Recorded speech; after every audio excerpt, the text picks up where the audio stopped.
everyone, I'm Surabhi. Welcome to my channel. I'm making a series of answering your questions, making 5 to 10 minutes videos so that it's practical for me to make such videos and rather than waiting for a 40 or 1 hour window before any kids coming from either directions. So I have a list of questions already, big list of questions. So I'll see how much I can cover today. Target is 2 to 3 questions. So let's start with the first one. How much time do my kids study per day? So our homeschool time is divided into two parts. One is a sit down work, one is a project work. Sit down work is, I have shared the videos already that we do one subject per day, 1 day copy work, 1 day spelling, 1 day science, 1 day maths, 1 day Hindi. It's similar for my younger one. And once that sit down work is, so that sit down work is 15 to 30 minutes. I have set a limit of 30 minutes because after 30 minutes, either I'll start shouting or she'll start crying. Either of them. Because it doesn't work. I mean, my scheduled work is very little, but kids are not in a mood. I'm not in a mood. Concept is difficult. My elder one, we are doing Hindi, so sometimes she'll just forget. She's not in a good state to remember the rules of matras, or she's forgotten things. In maths, she's not able to do in mental maths. She's getting frustrated. Even with the little one, she's just tired. She doesn't feel like doing any writing or is not getting spellings. Whatever it is, 30 minutes is a time limit given to me and my kids to try to work together, and if it doesn't work out, we close for the day. Because I mean, it's not like I'm perfect. We still fight, we still have arguments, a lot of crying, that also happens. But this is a limit I set, that within 30 minutes I think we can make it work. And if it doesn't work, if it's happening consistently things are not working out, then I see what is going wrong. But I think 30 minutes is a good enough time to get all the schoolwork done, whatever I schedule for them, reading, writing, whatever. Ideally 15 minutes if things going well. If little struggle time, lot of teaching time in between, then 30 minutes. So once the 30 minutes window is over, we are done or not done with our sit down work, the curriculum work, then we start with the project work. So why do project work? So my intention was of project work was doing focus, concentration, hands-on, building things. So when my kids were little, we used to do logic games during this time, whatever DIY I make, or we used to do crafts this time, because when kids were little, they did not have open access to craft. Like, they didn't have access to glue gun that time, didn't have access to glitter, too much glitter that time.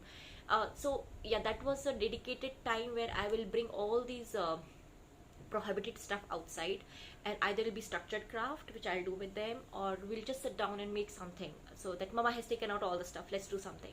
So that was the used to be time. But now that my kids have grown up, now we don't do logic games much. I mean, like, we do spatial reasoning and everything in our busy books only. And now they have access to glue gun and lot of stuff. I mean, I can trust them with lots of stuff now. So now that structured project work is less of craft work, unless like Christmas or something, I have something in my mind. So it is less of craft work, it's more of a physical finger movement or motor skills work. So earlier, like when my elder one was near about 5.5, so 1.5 years before, we started with the projects like these ones. They are basically a nut and bolt. So now they have batteries also. Now in some projects they have batteries and motors. But when we started with my elder one, when she was around 5.5, we started with only physical projects. Like, you have to, they are wooden pieces. Either you have to put nut and bolt, because she was really interested in using nuts and screwdrivers and everything. So either it will be screwdriver work, making wooden projects, or wooden jigsaw, or wooden. You get so much of projects which do not do with motor or anything. We started with those ones as project, and after then she moved to motors and electricity. Very basic. She doesn't understand much, but it's fun, when you, I mean, rather than physically things happening, you put motor and balls start moving around. Very simple. You have seen some videos already in my Facebook. Very simple projects we make. And last 6 months we have moved to Legos, because now my elder one is like pretty happy with Legos, and we have donated our Duplos completely. So now, so for Legos also, we have an open basket of Legos which they create and do in the free time. But then I already have This also these are Sembo blocks. I mean, in Singapore you get a lot of variety of Lego kind of blocks. They're not a Lego brand, but the concept is same and the size of blocks is same.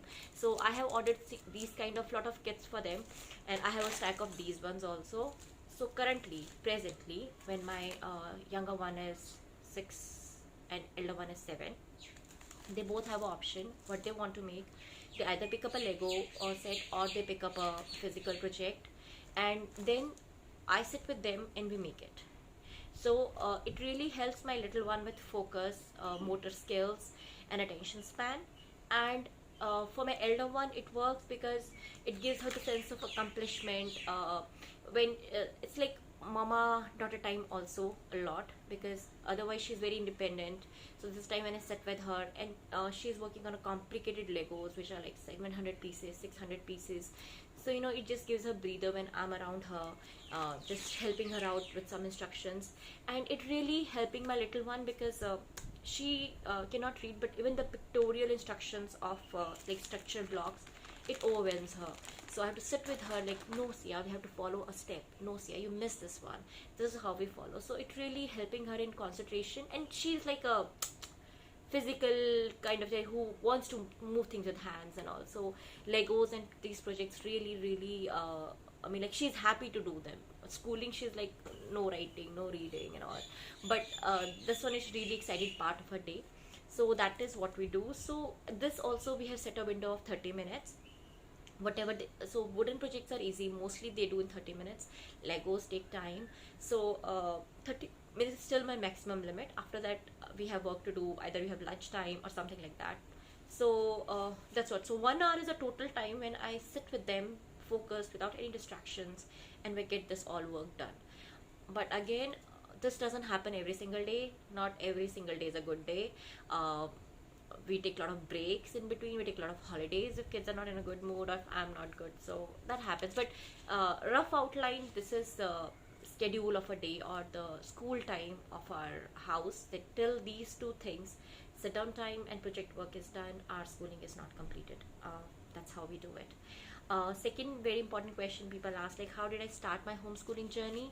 So my homeschooling journey is a very simple and emotional journey. My kids have never been to school, but yes, when my elder one was around 1 year old, after 1 year old, we had registered her to a school, because you have to register 6 months back.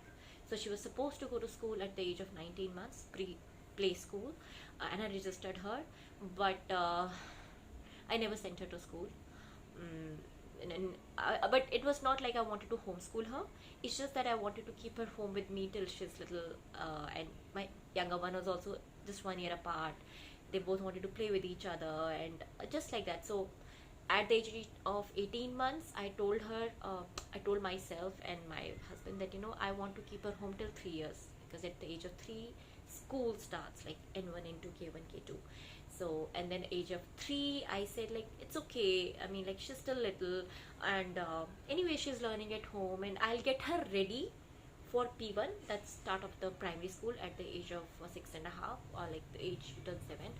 So that time I told that at age of 3, I told I'll get her ready for primary school, but I want them to be home, because anyways, let us explore Singapore, let's learn other way around. And so that's why I'll get her ready for school. So that is what the intention of teaching or anything was, getting her ready at school. At the age of 6.5, when we had to register her for primary school, that was the time I decided I want to homeschool her. And so the decision to homeschool came much later in my life. Early it was just getting her ready for school. So during all these years, like the age of 1 to age of 6.5, I was mostly influenced by 3-4 main books.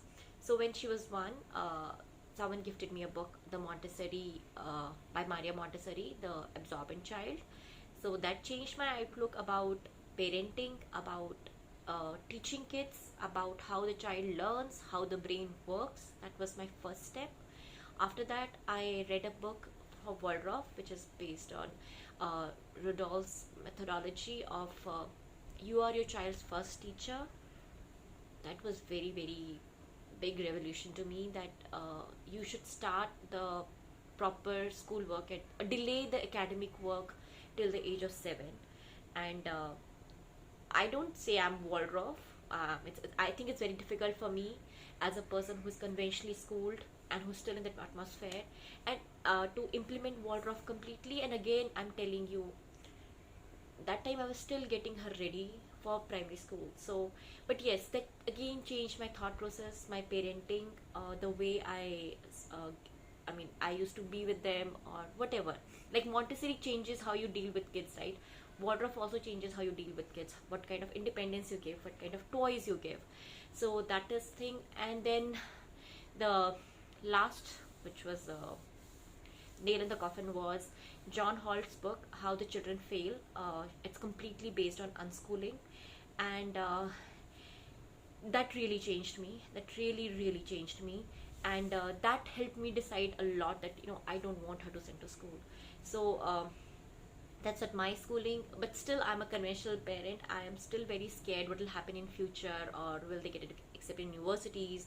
I'm not able to accept unschooling completely, but yes, I'm very much influenced by Montessori, Waldorf, and unschooling methodology. And but it was the unschooling thing which, and that book about, it's all about parenting, it's all about how children learn, how grow, and that changed my, like, I'm not sending her to the school system. I will let her grow and learn by her own pace. Unschooling is more of like, let the child grow and explore at their own pace, and that was a reason that, like, no, I'll let her be whatever way she is.